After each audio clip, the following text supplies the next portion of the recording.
What's up, everybody? So right now I'm in Santorini, Greece. I've been island hopping. I just came from Naxos and Mykonos and Athens, and my next step is to go to Thessaloniki.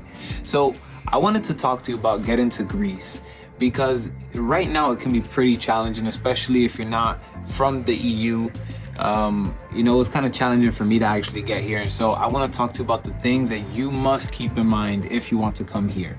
So one, obviously, is accommodations. Don't need to talk to you about that. I'll make a separate video on the best places to stay here in Santorini, but and in different places, but in general, your flight. Your flight is actually going to be the biggest critical piece of information that you need to make sure you book right. If you're coming from the US or from anywhere really, if you have a US passport, you are going to need to book most likely with a carrier that is not from Europe, simply because if you are, like, let's just say flying on Iberia like I did, Spain was not allowing Americans in, and when I tried to go in, they just weren't having it. So I was not going to be allowed to board simply because Spain didn't allow me in. But even though Greece did, I had to do immigration at the first point of entry into the EU, and which was Spain in that case with Iberia. So if, let's just say, you're flying Air France and France does it, but then Greece does, you kind of can't fly regardless. And so what I had to do is I had to show proof that I booked a flight from Madrid to Turkey and then Turkey to Greece. And even though I'm still in the EU, it's kind of dumb, in my opinion, that's what you have to do.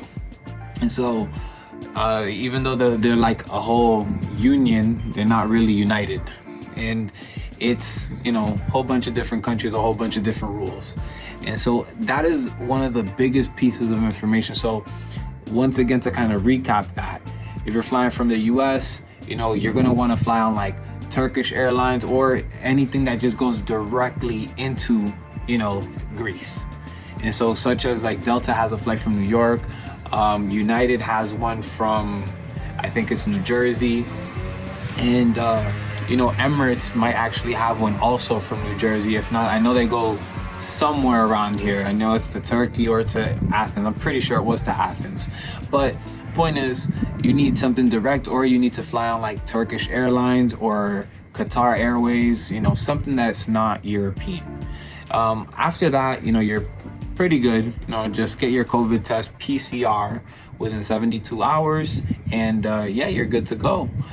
And so don't be like me and not know that part. I almost legit missed my flight, and I had to buy an emergency flight, which cost me and Alicia about $400 to $500 right at the airport, which was definitely unexpected, annoying, and it delayed our whole trip by almost a day.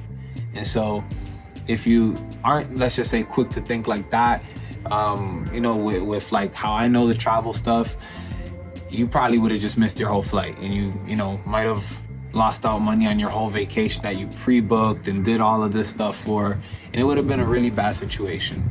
And so knowing these types of things are very important for not only this trip, but for the future. So if you're ever, let's just say, having to face these types of restrictions in the EU where you can't go into that first country, just book a flight out and then back into that country you needed to go to in the first place.